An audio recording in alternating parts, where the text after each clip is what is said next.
I guess I'm going to respond to a video that I just watched. I wasn't sure who posted it, but it was one of the many videos of someone talking about intelligent design and the problems with intelligent design. And I think someone was saying that intelligent design is an expression that's used to smuggle in creationism, which I think is probably partly true. For my own take on some of this, I'm gonna look a little bit here at Hans Jonas's book called Mortality and Morality: A Search for Good After Auschwitz. And I think before I talk about that, I want to say first that I think the expression intelligent design is a very odd expression. You know, from a grammarian's perspective, it's basically pleonastic. That is, it seems like a subtle redundancy. The word design in its meaning implies a kind of forethought, and forethought is oftentimes a kind of synonym with intelligence. Intelligence is an anticipating of how things are going to turn out, and that's also what we sometimes mean by design. So the word itself, the phrase, is a kind of odd, sort of an odd expression. I think part of the problem that comes in the discussion about from where comes intelligence, and is intelligence something that is, quotes, supernatural? Is it natural? If it's natural, does that mean it's subject to science? See, I think sometimes people want to say, well, if it's natural and fully natural phenomena, then it's fully subject to scientific inquiry. Well, that's only if you're comparing natural to supernatural. Because if I say poetry is natural, I don't know if science is going to help us understand. I think ethics and values are natural, but I'm not sure what the science of ethics tells us. So I think there are problems, and this is partly why in the humanities and philosophy there are a sort of breaking off of ontology, epistemology, and axiology, and I said, you can't really be that reductive toward just trying to pick, I guess, a rigorous naturalism as if that is going to provide the grounding for all of the concerns and the questions that people have about ethical practices. And I think some of the larger metaphysical questions that they still have about the origin of intelligence. As much as I agree with those people who want to say that intelligent design is used often as a smuggle in for creationism, yeah, I agree with that, and that's a problem. But I think there is another legitimate question, which is how can people see that intelligence is something that the cosmos itself is doing, and that it's a trans historical, socio historical phenomena? It's not.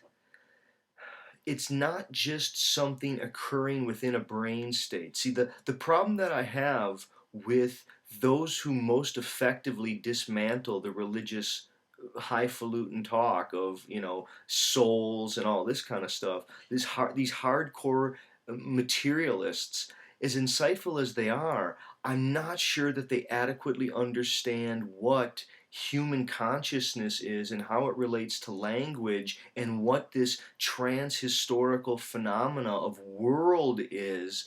I mean, the human world, the Umwelt, is so different than the animal environment.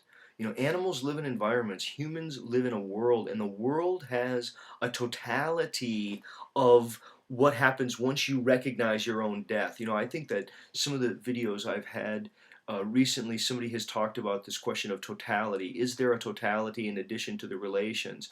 I think it, you don't need a notion of a God as a totality. What you need is the notion of a consciousness which can contemplate its own death. Because as you contemplate your own death, you oddly create a whole called this thing, your life.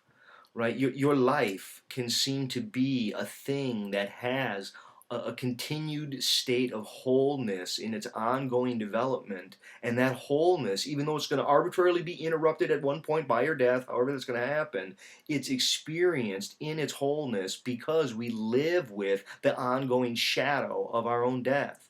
I think to people who think a lot about the origin of image, tool, and grave, and those are the three that Jonas is going to look at here, right? Image, tool, and grave. That these are uniquely human characteristics. We want to understand what is uniquely human. Well, we want to look at a sophisticated use of tools, tools to make tools, and second and third order tools, tools designed with prototypes and for fashioning other kinds of tools. We live in a world that was made by hands for hands. I mean, so much of your world is constituted, literally created by handiwork of humans or by things that were created by handiwork. If you look at images they interpose between our eyes and that world that we see. There's a continued interposition of an eidos, right? And we see the world through images, and to be human is to create art where rather than something physically causing in the way that we understand chemistry or in the way that we understand physical manifestations of material cause and efficient cause, we can see direct examples of Aristotelian formal cause and final cause. Some person can, in their imagination, have an image of something and then have drawings literally guided from an imaginary idea, and it can come out on paper. And when we ask what was the cause of the movement of the hand, you could say it was the brain state or it was the muscular movement, but it was actually the end painting in its image caused its manifestation. Now, it's so counter to materialistic scientific explanation. I mean, those kinds of accounts of science have been abandoned by uh, contemporary science. In those older forms of Aristotelian accounts of causality, right, been long abandoned by contemporary science. And then again, if you go to this issue of grave, I think there is something very significant about what the emergence of intelligence is when it became able to contemplate its own demise, when it was able to see that nature itself is a natural phenomena, but right? I mean, nature's natural, right? So there isn't anything that isn't natural. Sort of come at it that way. Um, I think part of the problem about those people who want to talk about intelligent design is that we need to get out of a creator behind the created. I think there does need to be a, I guess, a recognition of what life itself evolving its in its inwardness and in its outwardness toward capacities of self-relation and for ranges of self-relation. It does seem as if more than survival is at issue. Um,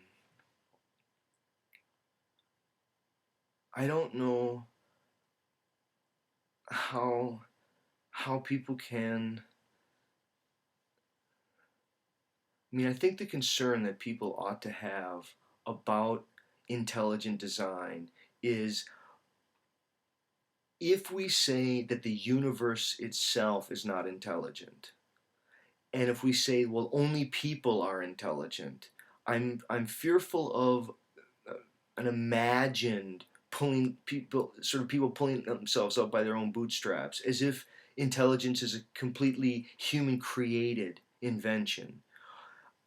There are many senses in which the alphabet and human creations and human technologies have acted back upon humans, and we are, in many regards, the product of our own making.